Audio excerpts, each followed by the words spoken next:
गौतम बुद्ध बौद्ध धर्म के बारे में, जिसमें पढ़ेंगे महात्मा बुद्ध के बारे में। बौद्ध धर्म का प्रारंभ महात्मा बुद्ध ने किया था। महात्मा बुद्ध के बचपन का नाम सिद्धार्थ था। महात्मा बुद्ध का जन्म 563 ईसा पूर्व में नेपाल के लुम्बिनी कपिलवस्तु में हुआ था। महात्मा बुद्ध के पिता शुद्धोधन क्षत्रिय शाक्य गण के प्रधान थे। गौतम बुद्ध के माता का नाम महामाया था, जो कोलीय वंश की थी। जन्म के 7 दिन बाद माता महामाया की मृत्यु हो गई। इनकी मौसी गौतमी ने इनका पालन पोषण किया। गौतमी इनकी सौतेली माँ थी। इनका विवाह 16 वर्ष की अवस्था में यशोधरा गोपा बिंबा भदक कछना, यशोधरा का नाम था, नामक अति सुंदर स्त्री से हुआ था। इनके पुत्र का नाम राहुल था। गौतम बुद्ध के पुत्र का नाम क्या था? राहुल। सिद्धार्थ को तथागत ककुमनी शाक्य मुनि भी कहते हैं। गौतम बुद्ध का एशिया का ज्योतिपुंज भी कहा जाता है। एक दिन इन्होंने अपने राज्य में नगर भ्रमण के दौरान वे 4 अवस्थाओं, गरीब, बीमार व्यक्ति, वृद्ध व्यक्ति, शव तथा एक सन्यासी को देखा, जिसके कारण उनके मन में वैराग्य, गृह त्याग की इच्छा उत्पन्न हो गई और 29 वर्ष की अवस्था में अपना गृह त्याग दिया, जिससे बौद्ध धर्म में महाभिनिष्क्रमण कहा गया। इन्होंने अलार कलाम से सांख्य दर्शन तथा रुद्रकर्मा राजगृह में से योग दर्शन की शिक्षा ग्रहण किए। महात्मा बुद्ध अपने 5 मित्रों के साथ सारनाथ के मृगदाब वन में तपस्या करने लगे। 6 वर्ष तक कठोर तपस्या किए। वहाँ एक कन्या ने इनसे कहा कि वीणा को इतना न खींचो कि वह टूट जाए और इतना कम भी न खींचो कि वह बजे ही नहीं। इस बात को सुनकर महात्मा बुद्ध सारनाथ से गया उरुवेला चले गए और तपस्या करने लगे। यहाँ गौतम बुद्ध को निरंजना नदी के तट पर पीपल वृक्ष के नीचे वैशाख पूर्णिमा के दिन ज्ञान की प्राप्ति हुई। ज्ञान प्राप्ति के बाद वह महाबोधि वृक्ष कहलाया तथा यह स्थान बोध गया कहलाया। ज्ञान प्राप्ति के बाद इन्हें महात्मा बुद्ध कहा गया। बुद्ध का शाब्दिक अर्थ ज्ञान संपन्न व्यक्ति होता है। इन्होंने अपना पहला उपदेश सारनाथ में अपने मित्रों को दिया। इन्होंने सर्वाधिक उपदेश कौशल देश की राजधानी श्रावस्ती में दिया, जो कि पाली भाषा में निहित है। इन्होंने श्रावस्ती में अंगुली माल डाकू को शिक्षा दिया था। किसने? महात्मा बुद्ध ने। महात्मा बुद्ध के सबसे प्रिय शिष्य आनंद तथा उपाली थे। आनंद के कहने पर महात्मा बुद्ध ने महिलाओं को बौद्ध संघ में प्रवेश की अनुमति वैशाली में दिए और इन्होंने कहा कि अब बौद्ध धर्म ज्यादा दिन तक नहीं चलेगा। बौद्ध धर्म अपनाने वाली पहली महिला गौतमी और दूसरी महिला अम्रपाली थी। बौद्ध धर्म अपनाने वाला पहला पुरुष तपस्वी तथा मल्ली था। महात्मा बुद्ध ने कहा कि मेरे उपदेशों को अंधविश्वास के रूप में मत मानो, बल्कि इसे तर्क के आधार पर अपनाओ। महात्मा बुद्ध के 4 सत्य वचन। संसार दुखों से भरा है। दूसरा, सभी के दुखों का कोई न कोई कारण अवश्य है। तीसरा, दुख का सबसे बड़ा कारण इच्छा है। चौथा, इच्छा पर नियंत्रण पाया जा सकता है। महात्मा बुद्ध ने अष्टांगिक मार्ग दिए। पहला अष्टांगिक मार्ग सम्यक दृष्टि, दूसरा सम्यक ज्ञान, तीसरा सम्यक वाणी, चौथा सम्यक कर्मांत, पांचवा सम्यक आजीव, छठा सम्यक व्यायाम, सातवां सम्यक स्मृति, आठवां सम्यक समाधि। महात्मा बुद्ध ने इच्छा पर नियंत्रण पाने के लिए अष्टांगिक मार्ग दिया और कहा कि व्यक्ति की इच्छा इतनी बड़ी नहीं होनी चाहिए कि वह पूरी नहीं हो सके और इच्छा इतनी भी छोटी नहीं होनी चाहिए कि पूरा होने पर भी संतुष्टि न हो। महात्मा बुद्ध ने कहा कि यदि कोई इच्छा अधूरी रहेगी तो वह पूर्ण जन्म का कारण बनेगी। पूर्ण जन्म से छुटकारा पाने के लिए इच्छा को मारना पड़ेगा। इस क्रिया को उन्होंने मोक्ष कहा। महात्मा बुद्ध अपना उपदेश पाली भाषा में देते थे। महात्मा बुद्ध ने अपने अनुयायियों को 10 ऐसी बातें करने से मना किया था जिसे सील कहते हैं। जिसे क्या कहते हैं? सील। सील की संख्या कितनी थी? 10। पहला था अहिंसा, दूसरा था सत्य, तीसरा था असत्य। असत्य का अर्थ होता है चोरी न करना। चौथा था अपरिग्रह। अपरिग्रह का अर्थ होता है किसी प्रकार की संपत्ति न रखना। पांचवा होता है मद्य सेवन न करना। छठा है असमय भोजन न करना। सातवां है सुखप्रद बिस्तर पर नहीं सोना। सुखप्रद बिस्तर पर नहीं सोना सातवां। आठवां होता है धन संचयन न करना। नौवां होता है स्त्रियों से दूर रहना। 10वां होता है नृत्य गान आदि से दूर रहना। मगध के राजा बिंबिसार ने बुद्ध के निवास के लिए बेलूवन नामक महाविहार बनवाया। लिच्छवियों ने बुद्ध के निवास के लिए कुटाग्रशाला का निर्माण करवाया। गौतम बुद्ध उदयन के शासनकाल में कौशाम्बी आए थे। बुद्ध के अनुयायी 2 भागों में विभाजित थे। पहला भिक्षुक, बौद्ध धर्म के प्रचार हेतु संन्यास ग्रहण करने वाले व्यक्ति भिक्षुक कहलाए। दूसरा उपासक, गृहस्थ जीवन जीते हुए भी बौद्ध धर्म अपनाने वाले व्यक्ति उपासक कहलाए। महात्मा बुद्ध ने 3 दर्शन दिए। पहला दर्शन अनेश्वरवाद, अर्थात ईश्वर का कोई अस्तित्व नहीं। दूसरा शून्यवाद, कोई भी व्यक्ति सर्वोपरि नहीं है न ही सर्वशक्तिमान है। तीसरा था क्षणिकवाद, संसार की सभी वस्तुएं कुछ ही समय के लिए है, इनका विनाश निश्चित है, अर्थात ये सभी वस्तुएं क्षणिक है।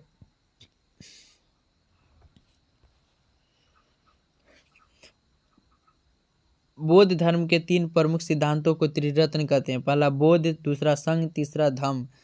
महात्मा बुद्ध का सबसे पहले शिक्षा का संकलन त्रिपिटक में किया गया है। बौद्ध धर्म के त्रिपिटक। पहला विनय पिटक, दूसरा सुत्त पिटक, तीसरा अभिधम्म पिटक। त्रिपिटक का अर्थ ज्ञान भरा टोकरी होता है। त्रिपिटक श्रीलंका में सिंहली भाषा में लिखा गया। बौद्ध धर्म में प्रवेश की न्यूनतम आयु 15 वर्ष थी। बुद्ध अपने जीवन काल में ही संघ का प्रमुख देवदत्त को बनाना चाहते थे। महात्मा बुद्ध उपदेश देते हुए पावापुरी पहुंच गए, जहां एक जैन भिक्षु चंद्र ने इन्हें सुअर का मांस या जहरीली मशरूम खिला दिया। महात्मा बुद्ध की तबीयत बिगड़ने लगी और उन्हें डायरिया हो गया। महात्मा बुद्ध को यूपी के मल महाजनपद में स्थित कुशीनगर में महात्मा बुद्ध की मृत्यु हो गई, जिसे महापरिनिर्वाण के नाम से जानते हैं। गौतम बुद्ध के अंतिम संस्कार को मल्ल महाजनपद के राजाओं ने धूमधाम से किया। महात्मा बुद्ध की मृत्यु के बाद उनकी अस्थियों को 8 अलग अलग स्थानों पर दफनाया गया, जिसे अष्ट महास्थान कहते हैं।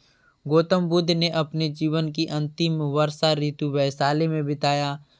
महात्मा बुद्ध की मृत्यु 483 ईसा पूर्व में हुई और इनके मृत्यु के बाद बौद्ध धर्म के प्रचार के लिए 4 बौद्ध संगीत का आयोजन किया गया। पहला संगीत आयोजन नंबर 1 483 ईसा पूर्व। स्थान था जहांगीर, राजगीर, राजा थे अजातशत्रु, पुरोहित थे महाकश्यप। दूसरी बौद्ध संगीति 383 ईसा पूर्व। यह कहाँ हुआ था? वैशाली में। राजा थे कालाशोक, पुरोहित थे साबक मीर। तीसरी बौद्ध संगीति 255 ईसा पूर्व में। यह हुआ था पाटलिपुत्र में। इसके राजा थे अशोक, इसके पुरोहित थे मोगलीपुत्तीस। चौथा हुआ था प्रथम ईस्वी में, कुंडलवन में हुआ था। राजा कनिष्क के पुरोहित थे वसुमित्र, अध्यक्ष थे। 172 में, पांचवा 172 में हुआ था। यह तो शताब्दी में। द्वितीय अशोक, राजा द्वितीय अशोक, पुरोहित थे अश्वघोष, उपाध्यक्ष। चौथी बौद्ध संगीतों के बाद बौद्ध धर्म में 2 भागों में बंट गया। पहला हीनयान। यह महात्मा बुद्ध के उपदेशों में कोई परिवर्तन नहीं किया।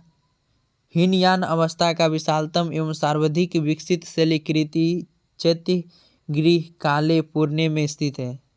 पुणे में स्थित। महायान, यह महात्मा बुद्ध के उपदेशों में परिवर्तन करके उसे आधुनिक रूप दे दिया। महायान आगे जाकर वज्रयान शाखा में टूट गई। वज्रयान शाखा ही बौद्ध धर्म के विनाश का कारण बनी, क्योंकि इन लोगों ने मूर्ति पूजा, मद्यपान, वेश्यावृत्ति को अपना लिया। चीन तथा थाईलैंड में वज्रयान शाखा की अधिकता है। बिहार के भागलपुर में स्थित विक्रमशिला विश्वविद्यालय में वज्रयान शाखा की शिक्षा दी जाती थी। इसे धर्मपाल ने बनवाया था। नालंदा विश्वविद्यालय में महायान की शिक्षा दी जाती थी, जिसके संस्थापक कुमार गुप्त थे, जिसे बख्तियार खिलजी ने ध्वस्त कर दिया नालंदा विश्वविद्यालय को। ओदंतपुरी विश्वविद्यालय बौद्ध धर्म के महायान से संबंधित है, जिसके संस्थापक गोपाल थे।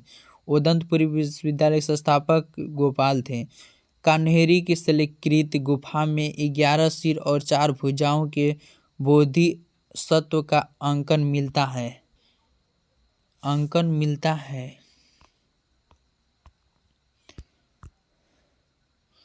सारनाथ